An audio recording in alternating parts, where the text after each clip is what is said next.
mais um episódio do podcast Goiás em Ação. Eu sou o jornalista Dani Souza. E eu, Diego Luiz. Juntos nós vamos conversar no programa de hoje, nessa bancada mais nervosa do Brasil, sobre política. Quem está aqui conosco é o doutor Fabrício. Olha só, doutor. Que alegria. Né? Bom demais estar com vocês aqui, Dani. Prazer estar com você. Saiba que eu sou um admirador do seu trabalho. Diego, bom demais estar com você aqui. Olá, você que está em casa. Grande satisfação. Hoje, Fabrício Rosa é vereador de Goiânia, tem uma vida política, uma vida pública, diga-se de passagem, muito tumultuada, a agenda, a vida no plenário, a SEI, que eu vi você participando também, a SEI do Limpa Gin. Como que o Fabrício conciliou o plantão na Polícia Rodoviária Federal, que você também é policial, também com as comissões da Câmara e a sua agenda pessoal, que eu acompanho e vejo que, inclusive, recente você esteve fora do Brasil? Bem, eu sempre tive uma vida bastante agitada. Eu sou militante de vários movimentos sociais. Comecei há 20, 25 anos atuando na proteção da criança e do adolescente, porque na polícia eu atuo com enfrentamento à violência sexual contra crianças e adolescentes, fazendo operações no Brasil todo. Criança e adolescente combatendo o trabalho infantil, tráfico de pessoas, violações de direitos em geral. Então sempre atuei com movimentos sociais, depois com o movimento LGBTQIA+, colaborando na construção das paradas LGBT, colaborando na acolhida de LGBTs que são expulsos de casa, que sofrem bullying, agressão, suicídio, depressão, enfim. Uma série de militâncias na marcha da maconha, numa luta antiproibicionista pela legalização do uso, do comércio e da produção da maconha. Então a gente está há 20 anos na militância. Além disso, sou policial há 26 anos, trabalho na Polícia Rodoviária Federal. Entrei de licença esse mês, é o primeiro mês de licença, e fiz doutorado também. Então foi uma agenda absolutamente enlouquecedora. Fui eleito na 5ª campanha.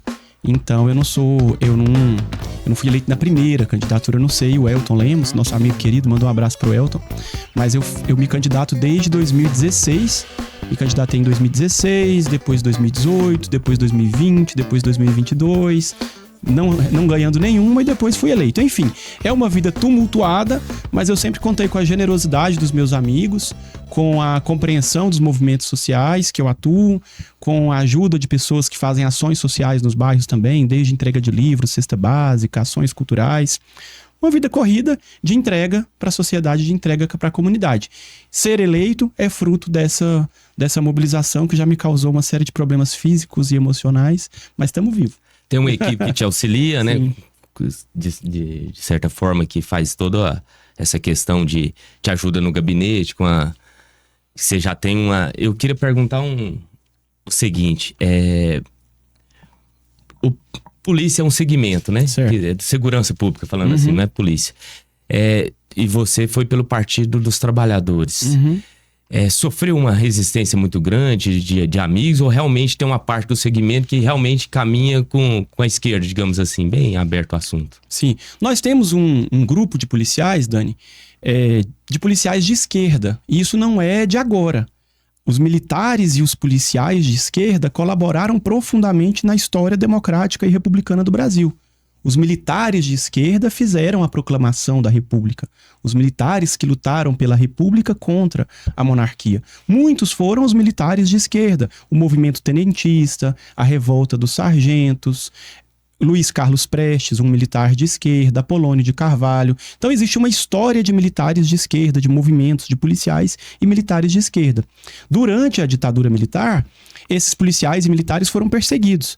A Comissão Nacional da Verdade, feita agora em 2014, mostrou casos, 6.700 casos catalogados de policiais e militares expulsos das forças, aposentados compulsoriamente, assassinados, estuprados, mulheres perseguidas, enfim. Existe uma história de resistência à esquerda dentro da polícia e dentro do militarismo. E isso não é só do passado, é de agora. Em 2010, por exemplo, nós criamos uma associação de policiais LGBTQIA+. Em 2015, nós criamos uma associação chamada Movimento Policiais Antifascismo, porque nós compreendemos que o bolsonarismo, uma parcela dele, dialoga com práticas que são consideradas fascistas. Então existe um espectro de esquerda nas polícias, especialmente nas polícias civis. Eu sou policial rodoviário federal, fui policial militar, sou oficial da reserva da PM, mas na Polícia Rodoviária Federal existe um grupo grande de policiais de esquerda. E aí, na prática, como é que isso funciona? Alguns são ligados a partidos políticos, ao PT, ao PSB, ao PSOL, ao PDT, são muitos policiais filiados a partidos, como existem muitos filiados ao PL e outros partidos de direita. Mas eu percebo que nós fizemos uma luta de conscientização dos policiais, muitos apoiaram o Bolsonaro, quando o Bolsonaro foi candidato, mas retrocederam. Não sei se vocês sabem, mas durante o governo Bolsonaro, não foi concedido nenhum real de aumento para a Polícia Federal, Polícia Rodoviária Federal, Polícia Penal Federal. Nenhum real de aumento. Nem correção inflacionária, que os servidores públicos municipais aqui em Goiânia chamam de database, essa correção inflacionária, nem isso aconteceu. Pelo contrário, houve uma reforma da Previdência que prejudicou os militares e prejudicou muito mais ainda os policiais civis. Então esse é um fato, mas não houve uma PEC da segurança pública durante o governo Bolsonaro, não houve uma tentativa de reestruturação do modelo de segurança pública do nosso país, não houve criação de presídios federais, porque o Bolsonaro poderia cuidar da pauta federal. Os 5 presídios federais que existem, só tem 5. Os 5 são do governo Lula e Dilma, nenhum do governo Bolsonaro. Então, ao contrário do que querem dizer, a esquerda é também ligada à discussão de segurança pública, só que dentro de uma lógica, não de guerra. Nós não queremos fazer uma política de belicosidade, de morte, mas uma política que respeite o devido processo legal, que respeite a vida das pessoas e que garanta uma segurança pública eficaz. Em que se resume, naturalmente, falando de forma genérica, o pensamento de um policial do espectro esquerda? Um policial de esquerda? O que se resume aos seus pensamentos? É voltado à militância? É voltado ao combate à violência sem o uso da violência? Como que a gente poderia deixar isso mais didático para quem está nos acompanhando nesse momento? Bem, você que está em casa, que está nos acompanhando, é importante que você saiba que existem policiais de esquerda e que nós somos comprometidos com uma polícia que seja profissional, que respeite as pessoas do bairro, as pessoas querem ser respeitadas, que enfrente o crime. Nós temos baixíssimos índices de elucidação de homicídios. De cada 100 homicídios acontecidos no Brasil, apenas 30%, inclusive aqui em Goiás, são elucidados. Então nós temos um compromisso com ampliar a investigação, com ampliar a polícia técnico-científica. É preciso fazer mais concursos para perícia, para policiais técnicos-científicos aqui no nosso estado e fora do estado de Goiás. Então é um compromisso com a ciência e a pesquisa dentro da polícia, é um compromisso com um aumento da polícia para que haja mais concursos. Aqui em Goiás, inclusive, a quantidade de policiais que existem hoje na Polícia Militar é menor do que a quantidade que existia há 10 anos atrás. Então um compromisso com a ciência, com a pesquisa, com a polícia que seja técnica, um compromisso com a valorização dos servidores públicos. Aqui em Goiás, os servidores não tiveram também aumentos no nível do que eles mereciam, e um compromisso com uma segurança que seja sinônimo de cuidado e de proteção. Segurança em um mundo democrático tem que seguir as leis. Segurança em um mundo democrático tem que respeitar o devido processo legal, a Constituição brasileira. Segurança não pode se confundir com execução. A polícia não pode usar a ética do bandido, porque a polícia não é o bandido. A polícia é um representante do poder público, um representante do Estado. Ela não pode se valer da ética do bandido e achar que pode agir de maneira ilegal como o bandido age. Se a polícia levar tiro, ela tem que agir dentro da lei. A lei garante a legítima defesa de todos nós e ainda mais dos policiais, porque os policiais têm dever de prender. Então, se a polícia levar tiro, ela tem que agir dentro da lei. Agora, o que a polícia não pode é inventar um confronto forjado. Inventar uma troca de tiro falsa. E, infelizmente, isso acontece reiteradas vezes aqui no nosso estado. São todos os casos? Claro que não. Eu já fui policial militar e já participei de trocas de tiro. Existem casos reais, mas existem casos forjados. Nós não podemos aceitar esses casos forjados, porque isso coloca em xeque a nossa democracia, coloca em risco o nosso processo constitucional. O policial não pode assumir o cargo do juiz, o cargo do promotor, porque ele é um policial. A missão dele é prender as pessoas e levar as pessoas às barras da justiça para que as pessoas respondam pelos seus crimes. E é preciso enfrentar o mito de que a justiça no Brasil não funciona. Isso não é uma verdade. Nós temos a terceira maior população carcerária do mundo. São 800 mil presos em regime fechado. Fora aqueles em regime aberto, semiaberto, são 800 mil presos em regime fechado. Nós temos a quinta maior população do mundo de maneira geral e a terceira maior população carcerária. Uma população que vem crescendo. Só que o que acontece?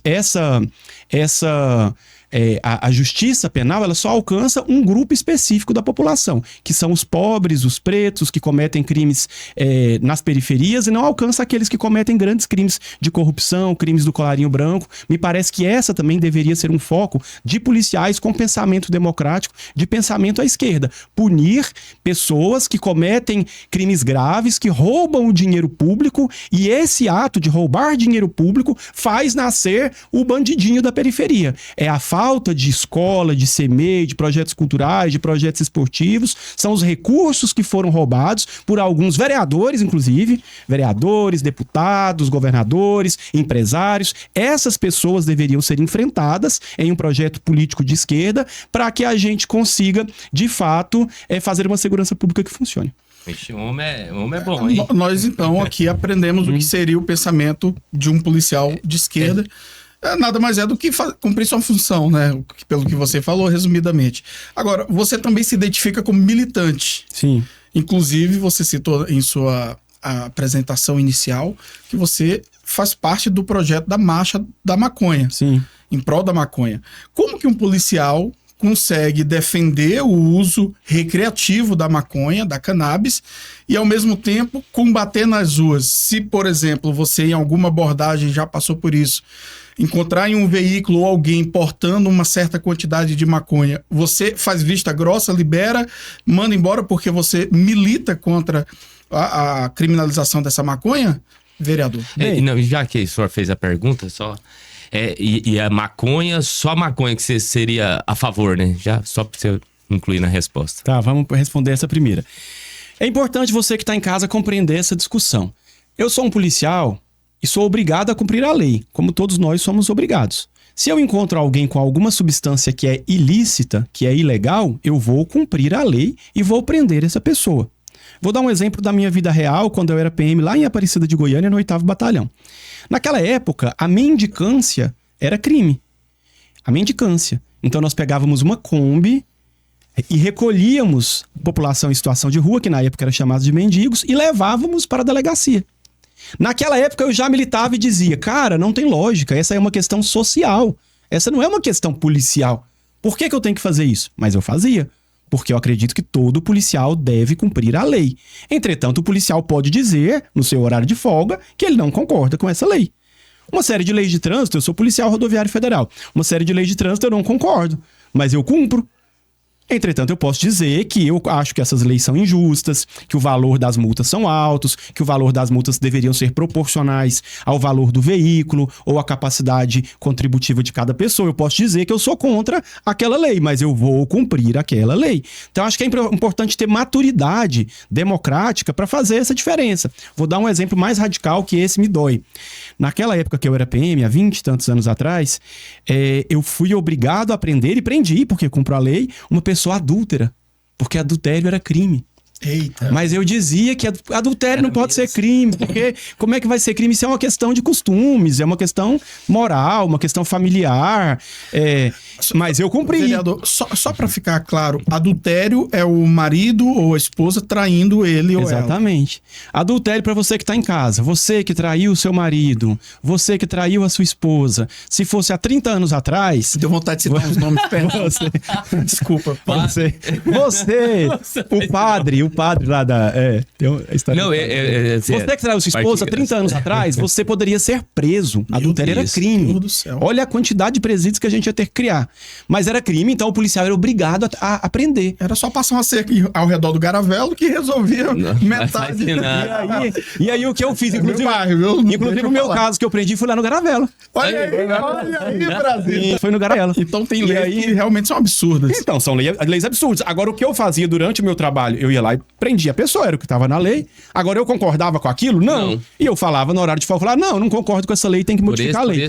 E aí a lei foi sendo modificada. O adultério deixou de ser crime, a mendicância deixou de ser crime, e a gente, por uma série de argumentos, a gente acredita que deve acontecer a legalização da maconha. Primeiro, que a maconha é remédio.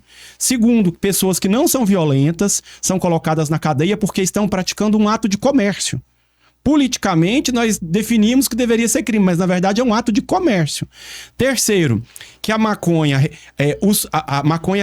a criminalização da maconha retira recursos que poderiam estar indo para o Estado, em tributos, e vários países estão mudando. Poderiam estar indo para o Estado para construir mais escola, mais creche, e manda para as facções criminosas. Quarto, as facções estão matando a si mesmos e matando os policiais, inclusive. Então, essa guerra mata policiais também. Quinto, gera corrupção, a criminalização possibilita mais casos de corrupção do policial que já é corrupto, e aí ele vai e encontra alguém lá no Garavelli e fala, eu vou te liberar para você, se você me der de R$100. Então, assim, é uma política fracassada. E o mais importante, a política de guerra às drogas, essa política que criminaliza a maconha, que faz a polícia, o delegado, enfim, que transforma em crime, ela não ajuda a saúde, porque quando criminalizou-se, pensava-se, vamos colocar a polícia nessa situação, a polícia, o delegado, o presídio, e aí vai melhorar a saúde da população. E o que a gente assiste não é isso. A saúde não melhorou, as pessoas não deixaram de ser usuárias, então não se resolve essa questão, na nossa perspectiva, com polícia. É a mesma coisa do adultério, não é polícia. Mendicância, não é polícia. Tabaco, em alguns países o tabaco já foi crime. Não é a polícia. O tabaco no Brasil, 70% da população usava o tabaco até pouco tempo atrás. Hoje é só 12%, uma grande vitória. Sem ter que prender as pessoas, sem ter que a polícia ingressar nisso. Então essa é a nossa discussão. Agora eu, policial, tô lá, vou atuar? Claro que vou. Inclusive esses dias estava numa operação, a gente prendeu aqui em Guapó um cara com várias malas de maconha. Eu participei da operação. Trabalhei 2 anos em Jataí, que é o principal crime que acontece ali. É tráfico de drogas. Tráfico de drogas. Prendi várias pessoas. Trabalhei 2 anos à noite, CPU noturno, em Aparecida. CPU noturno é o quê? O comandante do policiamento da unidade em Aparecida. Prendi várias pessoas por tráfico de drogas. Enfim, agora concordo com a lei? Não concordo com a lei. Você usa recreativamente a maconha, vereador? Eu uso medicamentosamente, terapeuticamente a maconha, sim. Não, mas a maconha no formato de fumaça mesmo ou naquelas gotinhas? Como é que chama? CBD, CDB, alguma coisa assim. Porque tá tendo uns variantes aí da maconha que são, entre aspas, medicamentos, mas ainda não tem aprovação nacional por parte da Anvisa. São esses medicamentos que você usa ou a cannabis mesmo no intuito ali de tragar e ela servir como medicinal para você? Na nossa perspectiva, toda a utilização da maconha é uma utilização terapêutica.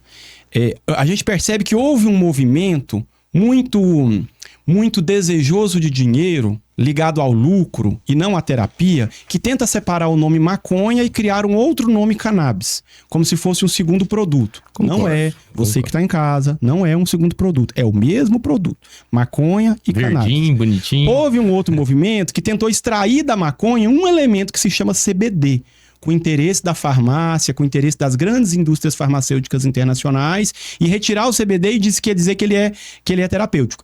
Só que não é só ele. A maconha possui mais de 100 elementos químicos terapêuticos. O THC é um elemento químico terapêutico, CBN, anandamina, vários elementos que estão ali formam uma composição que colabora com a vida das pessoas, principalmente daqueles que sofrem de doenças graves, Alzheimer, Parkinson, que entrar em tratamento contra o câncer, em tratamento avançado, porque facilita a pessoa a ter mais desejo de comer, facilita a pessoa a sorrir mais, e isso é importante para o tratamento, facilita a pessoa a dormir melhor.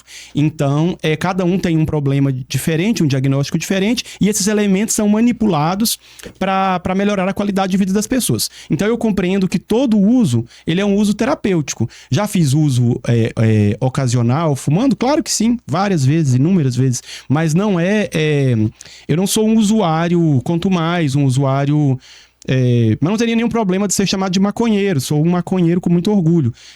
Não tem nenhum problema disso. Mas eu tenho uma atuação madura e responsável. Não defendo que crianças e adolescentes façam uso, e nem as pessoas que não queiram, que não tenham responsabilidade sobre as próprias vidas. Então, o que nós defendemos é que as pessoas mandam no seu próprio corpo. Alguns são viciados em gordura, outros são viciados em Coca-Cola, outros são viciados em açúcar, outros são viciados em jogos. Eu acho que toda forma, em café, eu acho que toda forma de adição ou de vício precisa ser cuidada pelo poder público. Entretanto, as pessoas são maduras para dar conta daquilo que elas da própria vida. O Estado não tem que intervir no seu desejo de utilizar ou não maconha. Você tem que ter maturidade e o Estado tem que cuidar, fortalecendo políticas públicas de cuidado, como os CAPs que estão sendo destruídos pelo Sandro Mabel, como a rede de atenção psicossocial. Foi muito bom você falar sobre essa questão porque às vezes a pessoa já condena, não sabe nem realmente o que é a lei, de que forma que elas estão sendo inseridas no cenário da população, que conta o bem maior da população. E vejo muitas pessoas falando no sentido de, mas a maconha não faz mal, seria até bom, mas ela seria porta de entrada para outras drogas. A gente vê muitas pessoas falando sobre isso, né? Dessa forma que você falou, entende que realmente não seria igual o álcool ou o cigarro. Então, basta legalizar, conscientizar a população, que daria certo.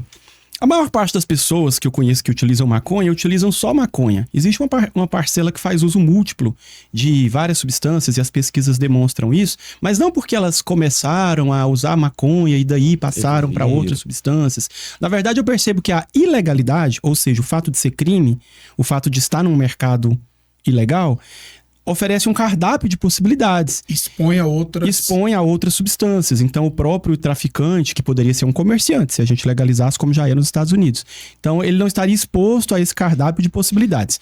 Além disso, a maconha ela tem um efeito terapêutico.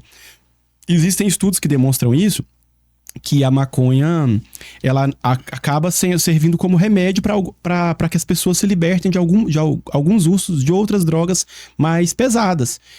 Também o ayahuasca também, existem estudos que demonstram que a ayahuasca do Santo Daime tem um efeito terapêutico. Enfim,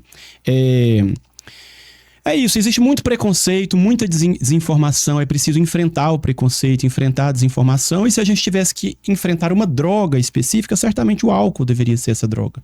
É o álcool que provoca milhares de acidentes no trânsito, é o álcool que provoca violência doméstica contra a mulher, é o álcool que provoca violência contra os filhos, que é muito pouco falado, bebês e crianças que são violentados pelos pais. Em geral, esse pai utilizou o álcool e não maconha. O cara não usou maconha e bateu no filho, o cara usou álcool e bateu no filho, bateu na esposa, brigou no futebol, brigou na rua. Então, se nós tivéssemos que escolher uma droga para enfrentar, seria o álcool. Mas o álcool possui uma grande indústria que tá na televisão, no horário nobre, mostrando que a pessoa vai ficar bonita, tomando cerveja, com corpo bonito, quando não vai ficar. Ela até não fica não, mas a outra fica, né? Agora começa somando uma ali, mas caboquinho feio, caboquinha feia, na hora que vê já tá lindo. Não, mas foi muito bom você falar sobre isso, que quebra um grande tabu, né? Sobre esse assunto, que é um tema sensível. Deixa eu quebrar o protocolo aqui e fazer uma pergunta pra você.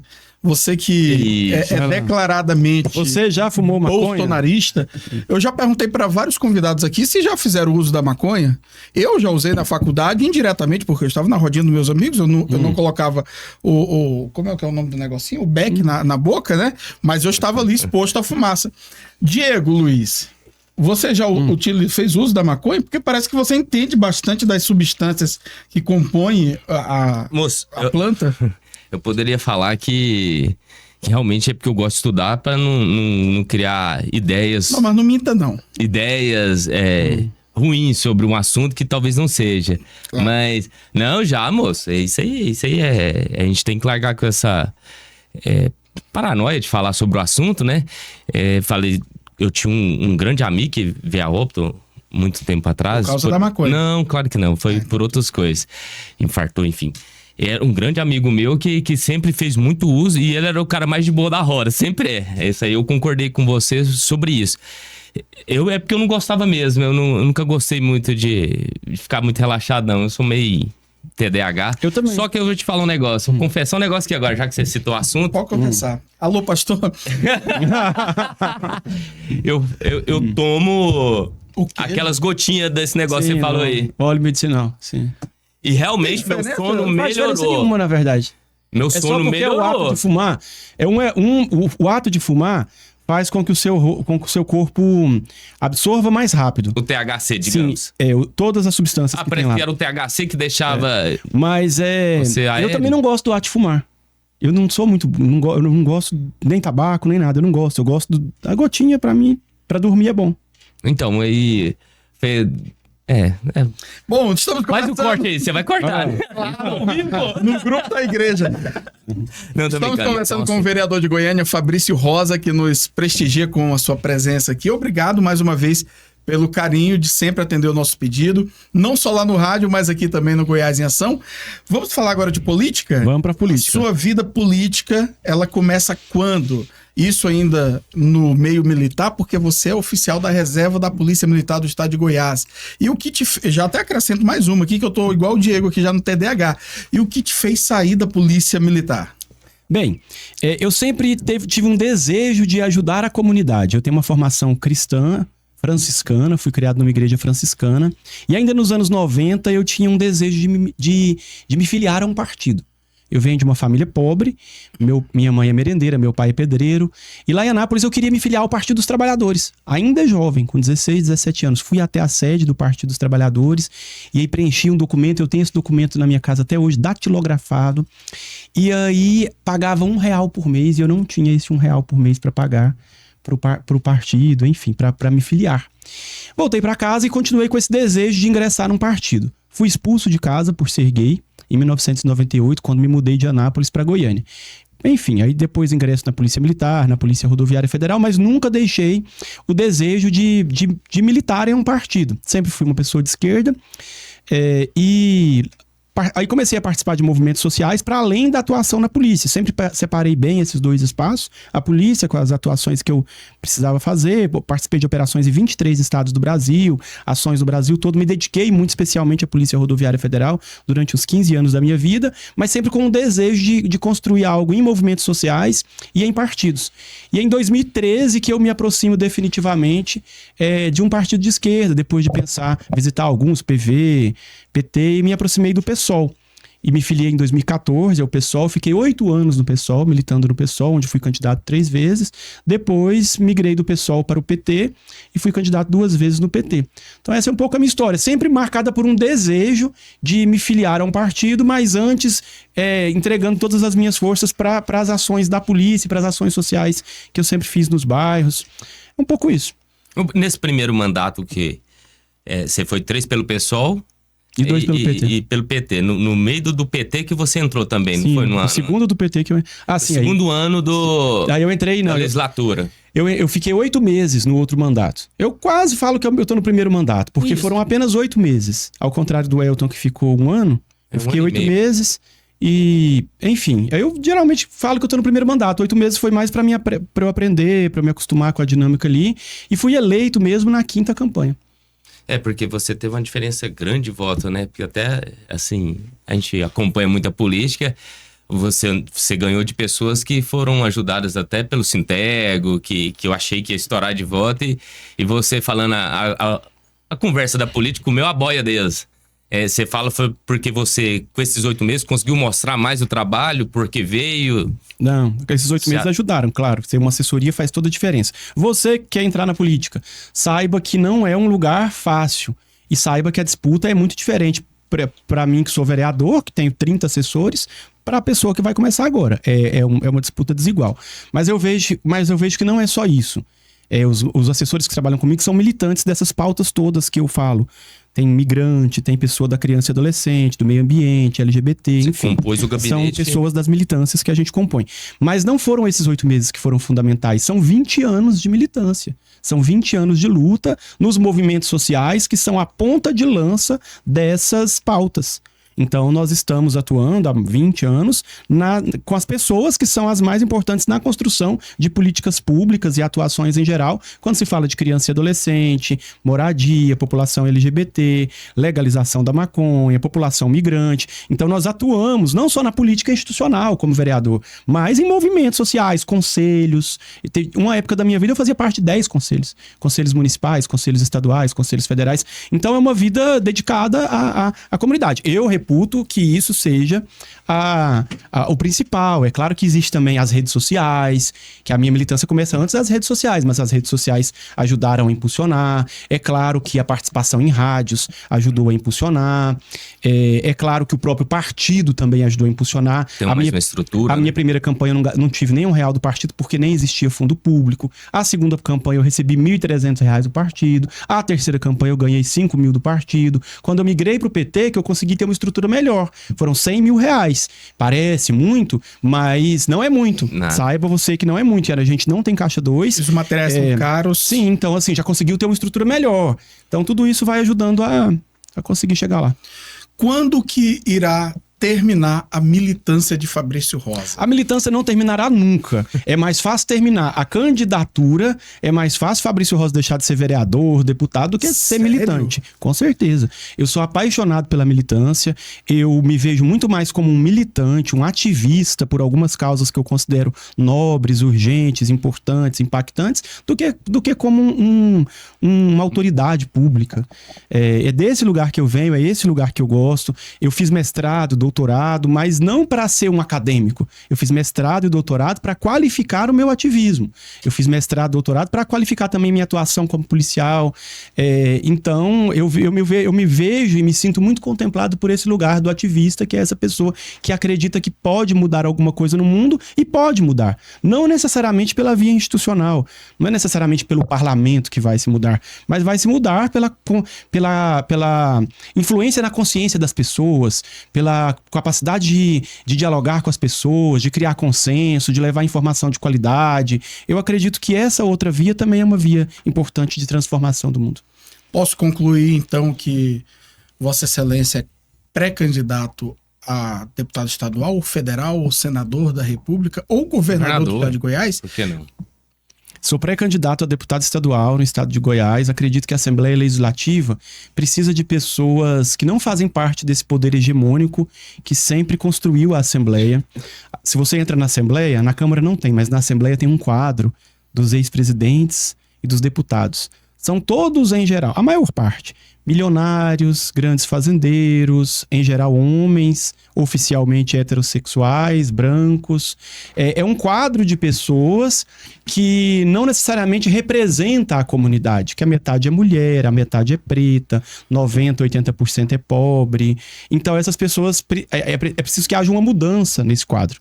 Então nós acreditamos que a gente pode colaborar para essa mudança, não porque aquelas pessoas que estão lá são criminosas ou são más, não é essa discussão moral. É preciso que outras pautas cheguem lá, que outras formas de compreender o Estado, as dinâmicas do Estado, cheguem nesse espaço de privilégio. E a gente vê o mandato como um instrumento de luta, uma ferramenta à disposição dos movimentos sociais, das associações, para terem um espaço de voz, de emenda, enfim. Qual o maior desafio do vereador de Goiânia hoje, de esquerda? Acho que o desafio dos nossos tempos, para o vereador, mas para cada um de nós, é um desafio ligado à saúde mental e ao controle emocional. Acho que a vida tem girado de uma forma muito rápida, as redes sociais causaram um adoecimento nas pessoas, existe uma concentração de renda muito grande, as pessoas trabalham e não conseguem alcançar os seus sonhos materiais, não conseguem ter uma casa, não conseguem ter uma poupança. Enfim, existe uma dinâmica muito adoecedora da vida. Para o vereador, também.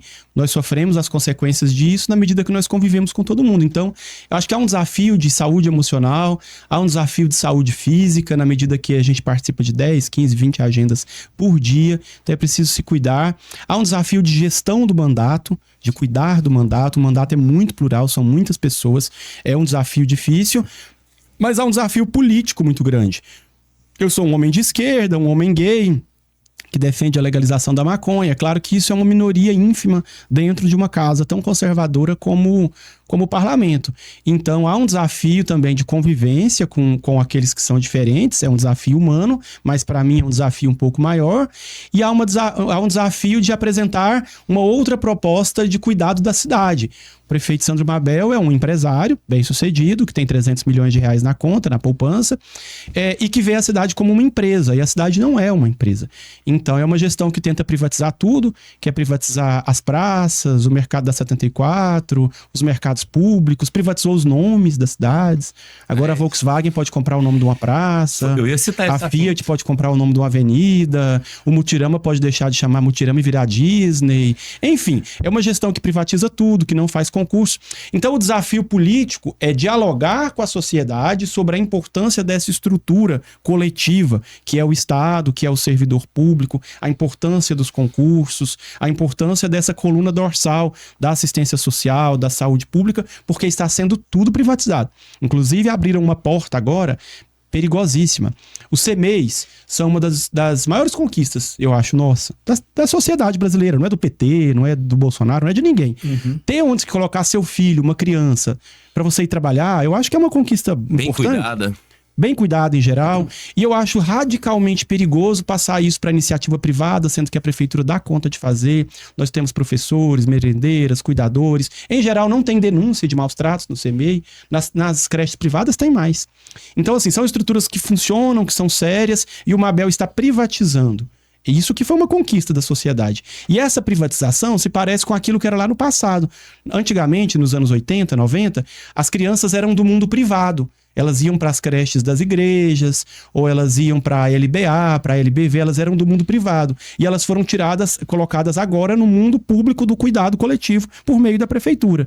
E o Mabel está devolvendo essas pessoas para o mundo privado por meio de empresas. Eu acredito que ele está fazendo uma gestão que vai nos deixar refém dessas empresas. Já estamos reféns por meio das OS, que dizem que não visa lucro, mas são empresariais. O modelo de gestão é empresarial. Então, isso é muito arriscado para nós, enquanto sociedade, arriscado para as crianças. Demolir uma política pública tão séria, tão importante, é algo que nós temos que nos preocupar. Temos algumas situações já evidenciadas aí na imprensa, né? CMEI do Jardim Petrópolis, do Água Branca, e essa preocupação dessa privatização e até mesmo do fechamento desses dois pontos onde eu citei aqui, já traz uma preocupação para a mãe de família que vai ter que andar pelo menos em média 2 quilômetros a mais longe de casa para poder deixar a criança, e isso se conseguir uma vaga, haja visto que está caminhando para uma situação bastante complicada. Enquanto vereador, o que o senhor tem feito para tentar reverter esse quadro, e um quadro difícil de mudar até, porque é uma ação do executivo, mas como que a Câmara está se posicionando quanto a isso? Olha, nós temos lutado para que não aconteça o fechamento de alguns CMEIs, a transferência de alguns CMEIs para entidades privadas, que são as OS, a mudança de horário. Algumas escolas também estão passando por mudança de horário sem consultar os pais, o que causa uma desgraceira danada na vida da família. Se a criança estava de manhã, vai para tarde. Nós temos lutado, nós temos conseguido algumas vitórias pequenas, por exemplo, o CMEI Santos Dumont. Eu estive nas manifestações do CMEI Santos Dumont. Eles já iriam fechar agora, conseguimos adiar até o final do ano. Mas são 11 CMEIs nesse momento que vão passar ou pelo fechamento ou pela privatização. Escolas também estão passando por essa mudança de horário, Guanabara, Parque Ateneu. E isso nós temos atuado. Hoje, inclusive, 16 horas, vou numa manifestação no CMEI do bairro Vila Rica. Então eu vejo que é algo temerário. O prefeito tem feito essas mudanças sem dialogar com os pais e com as mães, tanto é que eles vão para a porta, fazem manifestação. Não é porque o vereador de esquerda foi lá pedir. Essa eu tô indo agora para ajudar. Mas eu não falei para ninguém para lá. Os pais que estão se mobilizando contra esse fechamento. Então ele faz sem dialogar com os pais e mães, faz sem dialogar com os professores que estão ali há muitos anos, e inventa uma série de mentiras, diz que o bairro não tem mais necessidade. O fato é que vai retirar essa criança dali, vai colocar numa escola longe, ou vai passar para iniciativa privada. E isso afeta os afetos, para usar uma palavra bonita, afeta os afetos, porque a criança tá ali com a tia que ela ama há 1 ano, há 2 anos, com a comida que ela conhece, a mãe confia naquela tia, confia naquela diretora, equipe, né? Vai pra escola, ama aquela escola porque é onde dá o sossego para ela cuidar da sua vida, enfim. E faz tudo isso sem respeitar a nossa vida comunitária, a nossa vida de afetos, que as pessoas ajudam a construir a escola, a viver na escola, a participar das reuniões. Então, sem respeitar o lado humano, pensando apenas num lado talvez de lucro da prefeitura ou talvez empresarial. Enfim, tem sido triste tudo isso.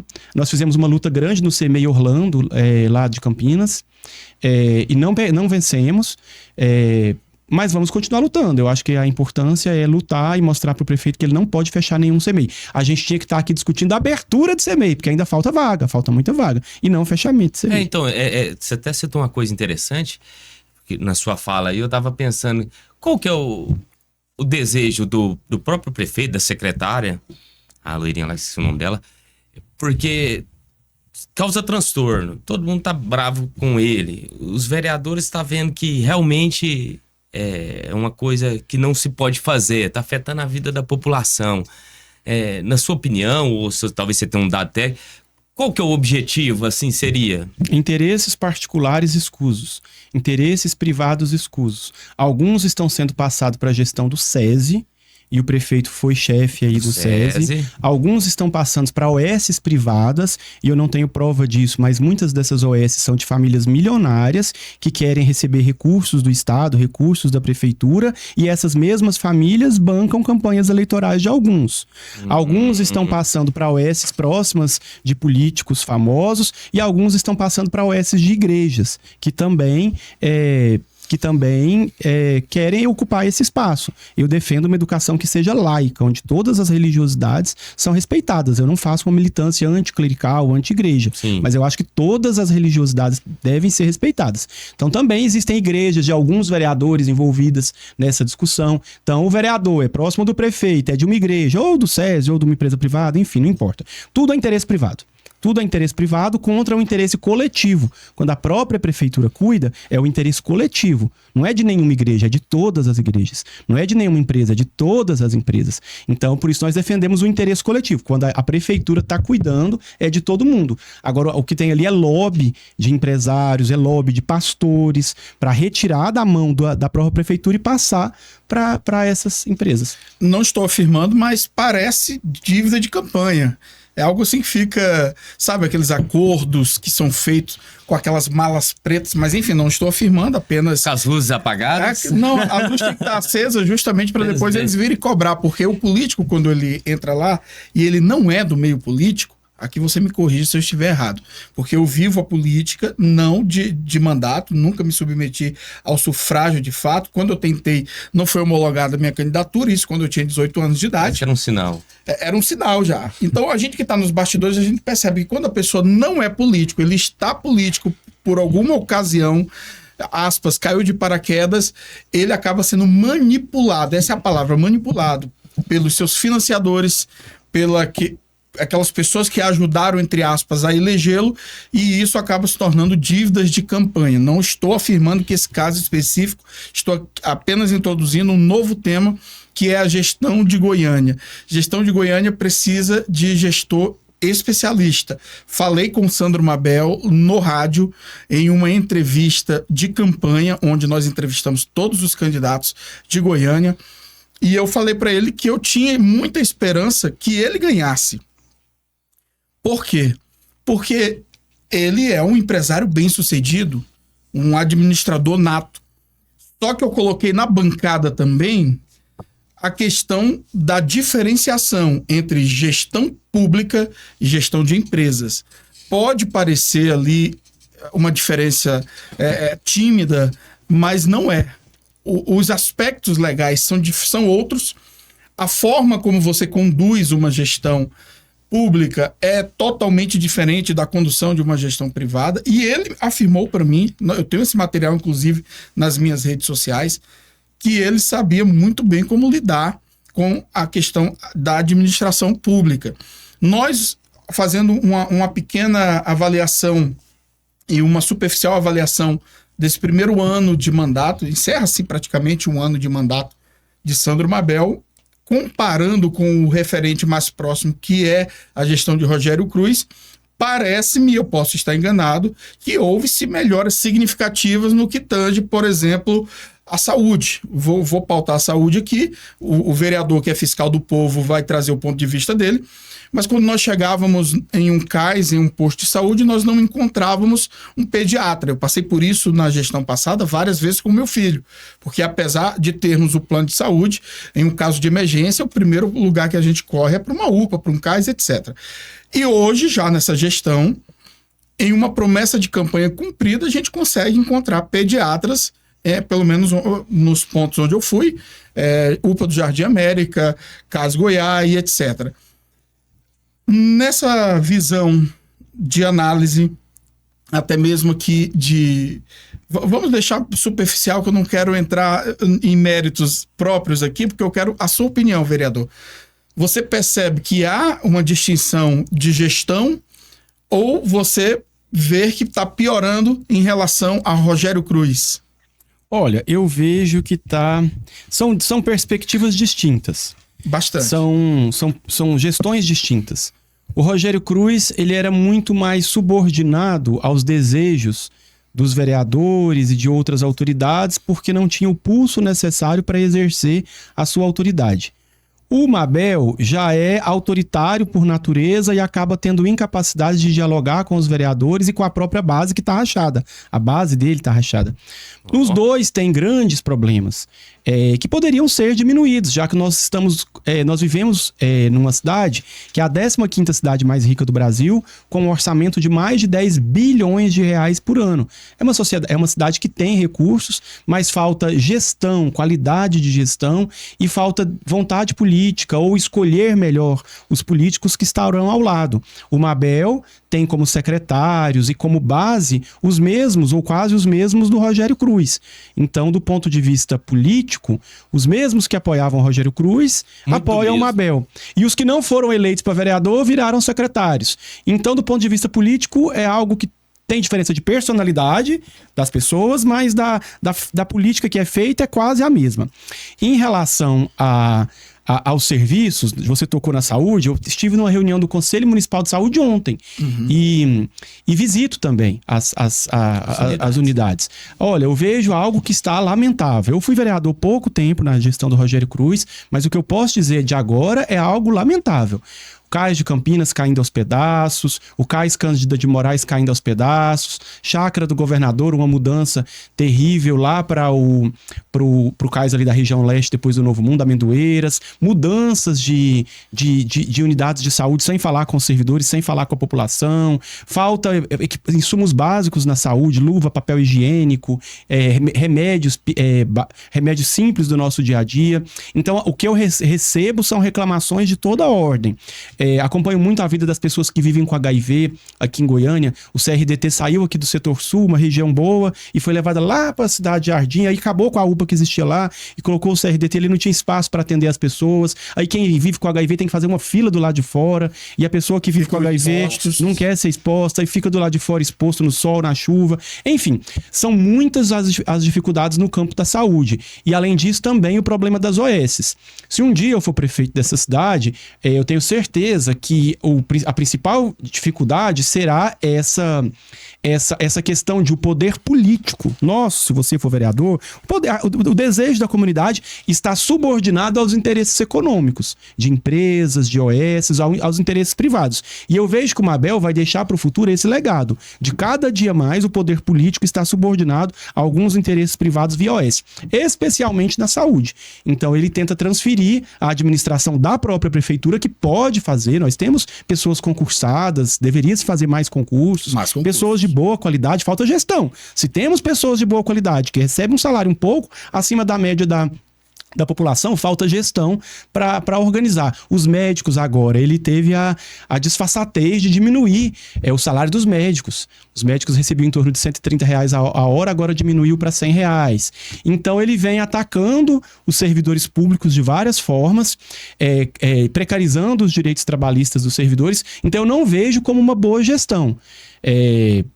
É isso que eu tenho visto e é só calamidade. Toda UPA que eu vou é um formigueiro de gente com reclamações, múltiplas reclamações, as pessoas com dificuldade de acesso a vagas para tratamentos graves, tratamentos sérios.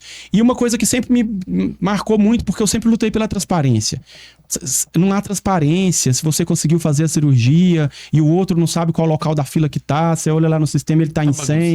Enfim, não tem transparência, não tem objetividade, as pessoas não sabem quando vai chegar a vez delas. Uma consulta demora muito tempo, especialistas, falta especialista para tudo. Verdade. O CRDT que eu te falei, lá já chegou até 11 infectologistas. Para pessoas que vivem com HIV, é a principal especialidade. Hoje tem 2 infectologistas.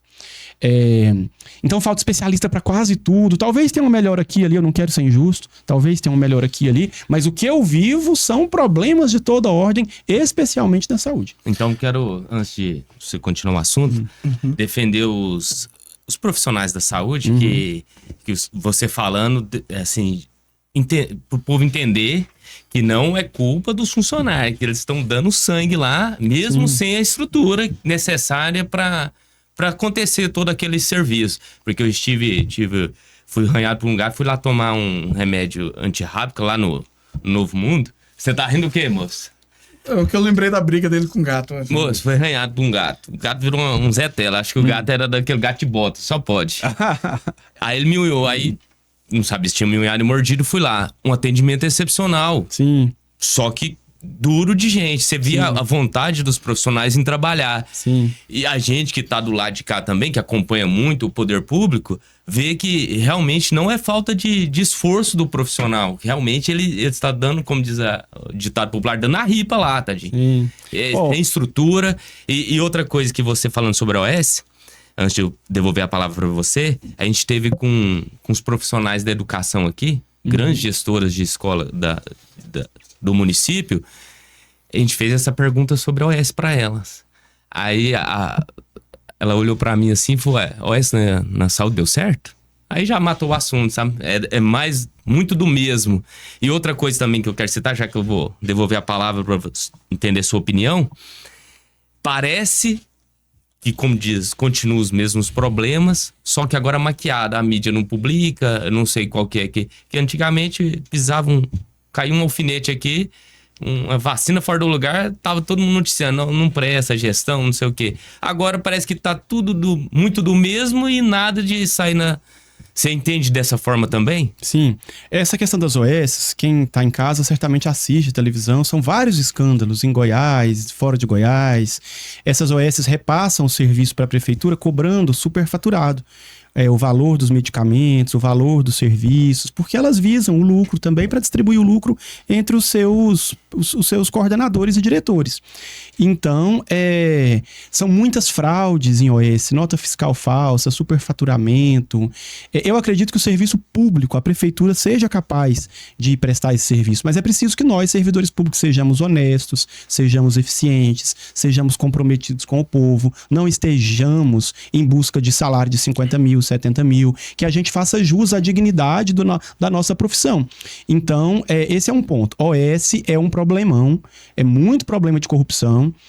Segundo, no serviço público que você disse que a maior parte é dedicada, é verdade, a maior parte é dedicada, a maior parte não tem altos salários, nós temos que combater os privilégios vergonhosos, nojentos, de desembargador ganhando 200 mil, 500 mil, nós não conseguimos. Isso é um fracasso nosso enquanto sociedade. Você pode ser bolsonarista de direita e de esquerda, mas nós temos que nos unir para enfrentar essa vergonha de um cara ganhando 500 mil por mês no serviço público. Isso é nojento. Então, a maior parte não é isso. Então, não confunda o juiz, talvez um médico que ganha, mas a maior parte não. A maior parte são professoras que ganham 3, 5 mil. A maior parte são guardas municipais, psicólogos, assistentes sociais. Não tem esse... A maior... 80%, 90% ganha pouco.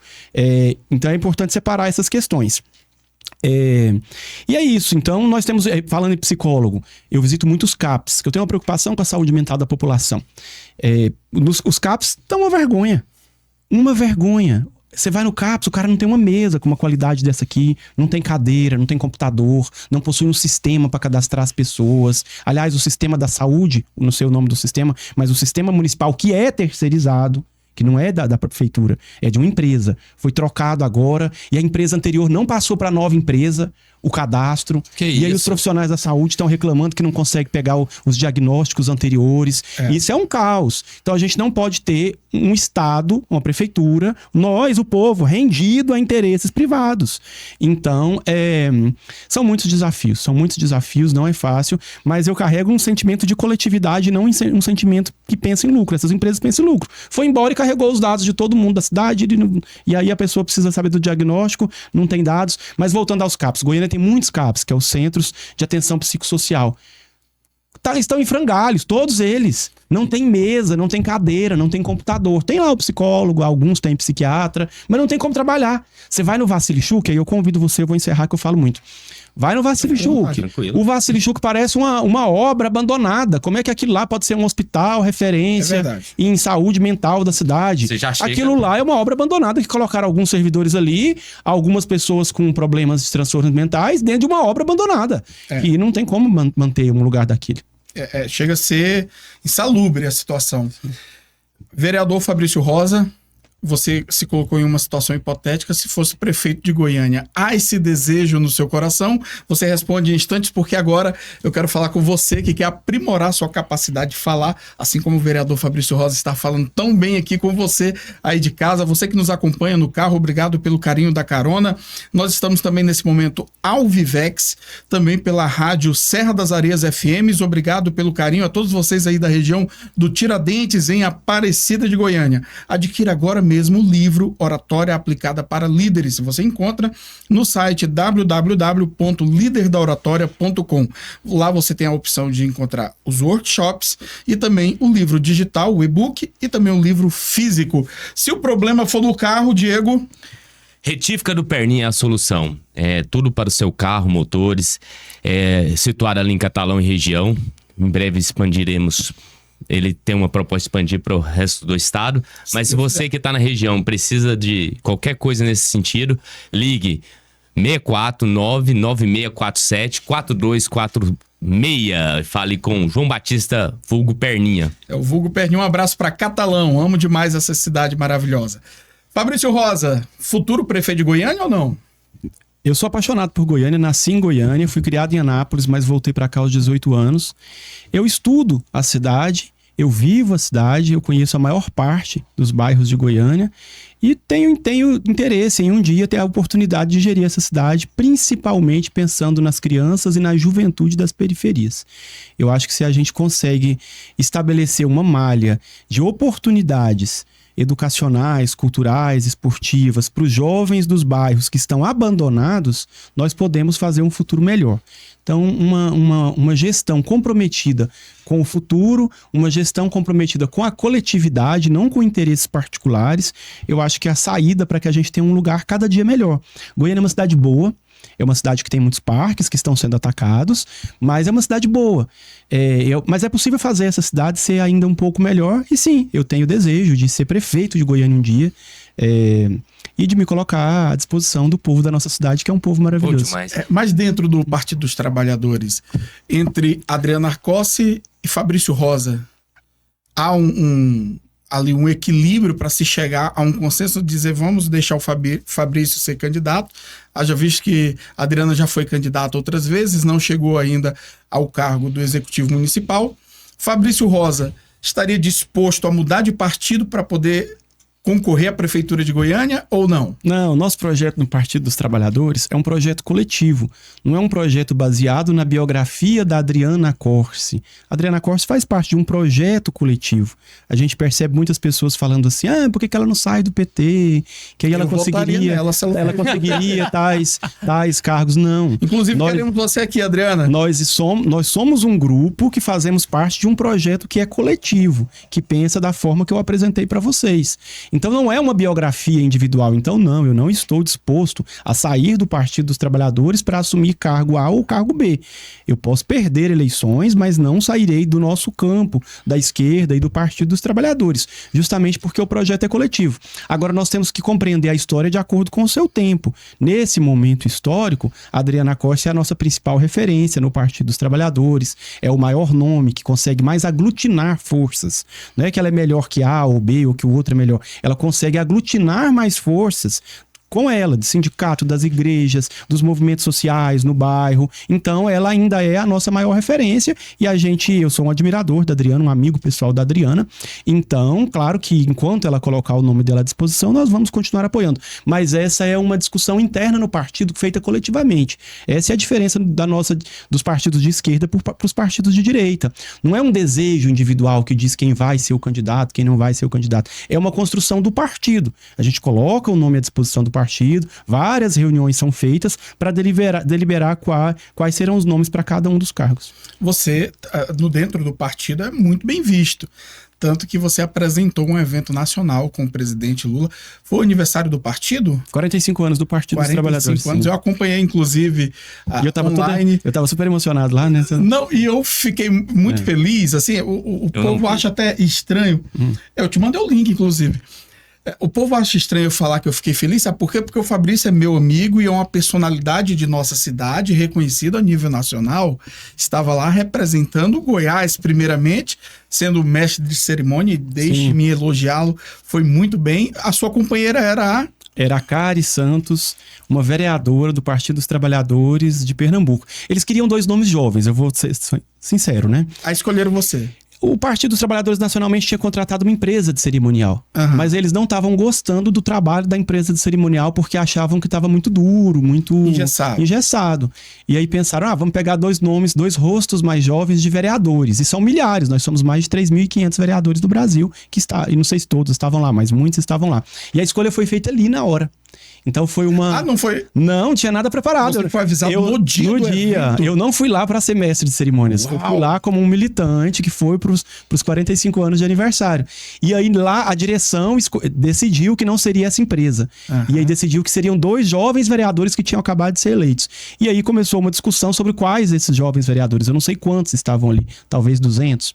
E aí uma discussão toda e acabou que meu nome foi escolhido por outras pessoas. Que bacana. Eu pensei, então não foi nem planejado. Não. Foi muito bem, porque... Frio na barriga, hein? Rapaz.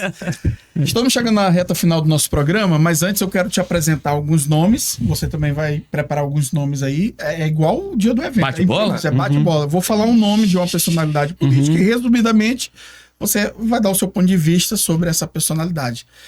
Eu quero começar com alguém do seu partido, que nós acabamos de citar, presidente Luiz Inácio Lula da Silva. Uma grande referência, um grande ser humano, alguém que tem uma biografia única, que foi construído pelos seus tempos, que saiu aos 9 anos de Pernambuco, num pau de arara, vários irmãos, uma família pobre, torneiro mecânico, alguém que tem um tamanho gigantesco não só para o país, mas é uma referência mundial, respeitado por vários estadistas, e que é uma pena que seja um homem que tenha 80 anos, mas é a maior referência política das últimas décadas que o Brasil conseguiu construir. O Lula é uma construção coletiva, não é uma construção individual. Ele vem da luta sindical nos anos 70, nos anos 80, e ele conseguiu interligar o seu jeito pessoal de ser com a construção do Partido dos Trabalhadores e com a construção do próprio país. É um ser humano único que é muito triste que tenha 80 anos. Eu? Eu ia falar Bolsonaro, mas eu vou falar um daqui do estado pra gente ver. Gustavo Gayer. O que você me fala dele? Nossa, eu acho que seria melhor você ter falado Bolsonaro. Tudo bem. Eu vou fazer uma análise parecida. Os homens são construídos pelo seu tempo. Gayer se aproveitou da onda bolsonarista, se apresentou enquanto um conservador que não era um cara que já foi preso por usar drogas, era um cara envolvido com uma série de questões problemáticas, crimes, atropelamento de pessoas. Então é um homem que se aproveitou do seu tempo para hypar nas redes sociais. É alguém que eu não tenho nenhum tipo de admiração, justamente porque, na minha perspectiva, mente o tempo todo, engana a população, tem uma capacidade de seduzir a população, inclusive a minha família, e de levar as pessoas para a rua. Pessoas abandonadas nas ruas por ele mesmo. Então é alguém que, para mim, tem uma mentalidade doentia, perversa, maldosa e mentirosa. Ronaldo Caiado. Ronaldo Caiado, eu não vou ser uma pessoa desonesta. É um homem que construiu uma carreira política baseada...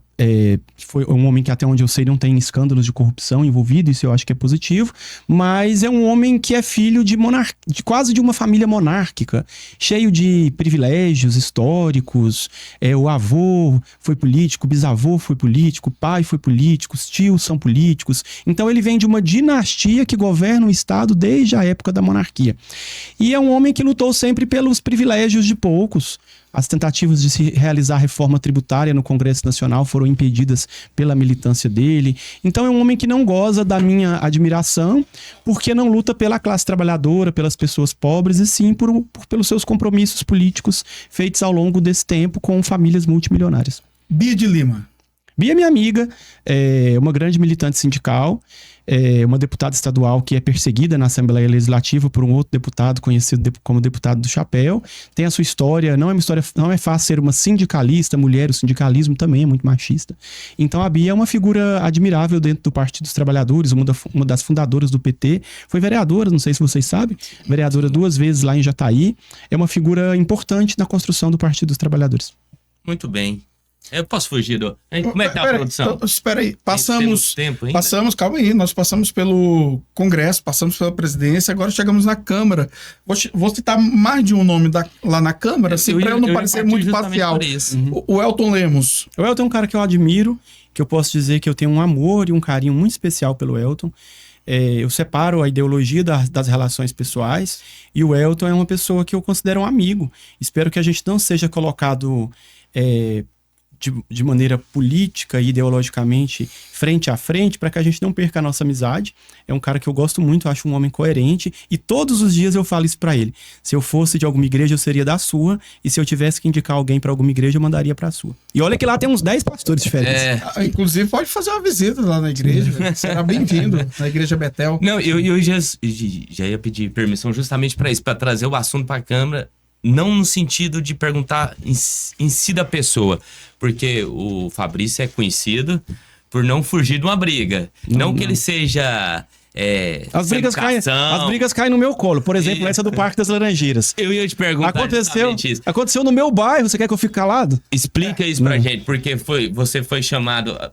Luta pelas causas e foi chamado até por alguns que eu ouvi, que eu estava lá no dia, coincidência, que... Ele é militante pelas minorias e tá sendo um misógino porque quem tava lá era uma mulher do lado do prefeito, se eu entendi bem. Uhum. Aí ficou falando assim, não, você tá condenando ela. Então teve esse assunto mesmo ou não era isso? Explica pra gente, por favor, essa questão. Tá, nós temos que primeiro extrair da sua fala essa questão da misoginia. Misoginia é quando você tem ódio às mulheres, você violenta a mulher por ela ser mulher. Não aconteceu isso em hipótese alguma. Eu tenho um carinho pessoal e de vida pela vereadora que estava envolvida naquela questão. Situação. A questão ali é uma pauta. A pauta ambiental. Eu moro num bairro que é um dos bairros mais verdes de Goiânia, que é o Parque das Laranjeiras. Eu moro lá há 17 anos. Essa vereadora já morou lá no passado, não mora mais, acho que há uns 20 anos. E ela apresentou para o prefeito um projeto para colocar estacionamento em umas praças. E o bairro é lindo, cheio de praças. E esse projeto não foi aceito. Depois ela apresentou um outro projeto para reduzir as calçadas. O parque tem calçadas largas. E algumas dessas calçadas são jardins, a maior parte. Para reduzir as calçadas e colocar esses estacionamentos ali. Com um interesse que me parece, eu ainda não consegui comprovar, mas me parece que o interesse comercial, o interesse de levar um polo ali, de venda, enfim, um interesse comercial. E aí eu fui acionado por vários moradores, por ONGs de ambientalistas, e eu conversei com ela, não fiz nada sem ela. Liguei e falei, Rose, o que está acontecendo? Aí ela, isso. E aí tinha um outro vereador ali do bairro, que não é mais vereador, mas foi no passado, o Marlon. Liguei pra ele também e falei, Marlon, o que tá acontecendo? Eu não agi, assim, entendeu? Liguei pros dois e era uma guerra territorial entre os dois. Eu não sou um vereador muito territorial do bairro, são pautas mais plurais. Então havia uma guerra instalada de um acusando o outro. E aí cada um falando, fica do meu lado. Eu falei, eu não vou ficar do lado de ninguém, eu vou ficar do lado da pauta. E aí eu estudei, conversei com vários moradores, vários ambientalistas e vi que ela estava errada, que não se podia diminuir aquelas calçadas pela questão ambiental, mas também pela questão de mobilidade. Se reduzir as calçadas, os cadeirantes que hoje têm espaço para trafegar, os idosos, as crianças, reduzindo, eles vão sair perdendo. Reduzindo as calçadas verdes, diminui a permeabilidade do solo. Talvez essa seja uma das mais importantes discussões. Goiânia tem muito alagamento porque aumentar mais um ponto impermeabilizou demais. Então, assim, era uma discussão da pauta política, não era pessoal. Mas ela levou pro pessoal, porque como ela tinha falado comigo, ela achou que eu iria ficar do lado dela. Enfim, foi uma loucura essa semana devido a essa pauta, mas a gente saiu vitorioso. O prefeito recuou. Isso significa que a mobilização coletiva é importante. O prefeito recuou e a gente venceu. Não sei se pra sempre, mas nesse momento a gente venceu. Então foi uma coisa que realmente você consultou a população, não foi simplesmente, eu não gosto. Então foi nesse sentido. Não era nada pessoal contra um nem outro, era algo ligado à pauta e a própria população se mobilizou. A gente foi pra rua, depois fizemos audiência pública, estamos ouvindo engenheiros, arquitetos, enfim, vencemos. E ela que usou o poder da mulher, então, que é uma coisa... Que não tem a ver com a pauta da mulher, não é por ser mulher, por ser homem. Não é só mulher por ser homem, a questão ali é ambiental e de mobilidade. Podia ser mulher, podia ser homem. Muito bem, chegamos à reta final, literalmente. Fabrício, mais uma vez, obrigado, mas eu não posso encerrar sem citar um dos nomes que eu estava citando aqui no meu repertório, que é o Sargento Novandi. Qual o seu pensamento em relação a ele? Ele já foi subordinado seu, inclusive seu motorista na época em que você foi policial militar. Talvez isso tenha deixado alguma rusga, não sei. Inclusive, queremos você aqui, Sargento Novandi, para conversar conosco, a gente conhecer a sua história também. É um político de relevância dentro da nossa capital. Mas e o seu ponto de vista? Bem, em relação ao Sargento Novandi, na Câmara são 37 vereadores. Esse é o único que eu não cumprimento, que eu não chego perto, que eu não dialogo, não quero dialogar, pelo menos não nesse momento. Existem algumas pessoas que elas chafurdam e que elas vivem num lugar tão baixo da existência humana que se você chegar muito perto, você vai se sujar muito. E a minha compreensão dessa pessoa é essa. O nível de ataque baixo e de compreensão mal elaborada e de corrupção na capa de jornais, vários casos, é um nível muito baixo. Então não é um tipo de pessoa que eu quero conviver, não é um tipo de pessoa do meu agrado. De fato, a gente trabalhou junto na Polícia Militar, mas não é alguém que... Ele faz uma política que não me agrada. Existem denúncias de ameaça de pessoas lá no Jardim Guanabara, existem denúncias de violência contra vizinhos, existem denúncias de corrupção, enfim, são muitas as formas de fazer que não me agradam nem um pouco. Então, eu não faço questão de ter nenhum tipo de convívio. Muito bem, conversamos então com o Fabrício Rosa, Diego. Uma grande conversa. Volte mais vezes. Inclusive, a Aimee me ajuda a marcar as agendas com o vereador, Aimee. Eu vou começar a chamar a Aimee, que é a que cuida da agenda dele, de Ágata. Tá difícil marcar a agenda. Vereador, obrigado, meu amigo. Volte sempre. Bem, obrigado a vocês. Obrigado, Fofinho. Você é um cara muito querido. É sempre uma alegria. Fofinho, desde que a gente se encontrou na rádio, sei lá, 1 ano, 2 anos, não sei, eu sempre tive muito apreço por você. Acho que a sua forma de comunicar é uma forma muito afetuosa. O seu modelo de vender aquilo que você acredita, eu acho que é muito eficaz. Você que não conhece o livro do Dani, que eu tô chamando de Fofinho, mas é por causa da rádio, do Dani. Você que não conhece o livro do Dani, você conheça. É algo que é um livro que apresenta elementos muito importantes para a comunicação. Comunicação é um fazer diário, ninguém nasce sabendo se comunicar, é um fazer diário. Existem algumas técnicas importantes, ele apresenta isso muito bem no livro dele. Obrigado pela sua existência, continue lutando. Fico honrado pela referência ao livro. Haja visto que nós estamos diante de um doutor que estudou, é uma pessoa intelectual. Eu tava na dúvida, você fez doutorado em Direitos Humanos. Sim. E agora trazendo aqui também a recomendação do nosso livro. Muito obrigado, Fabrício. Obrigado. E para você que nos acompanhou até aqui, muito obrigado. Um beijo no seu coração. Até a próxima, se Deus quiser.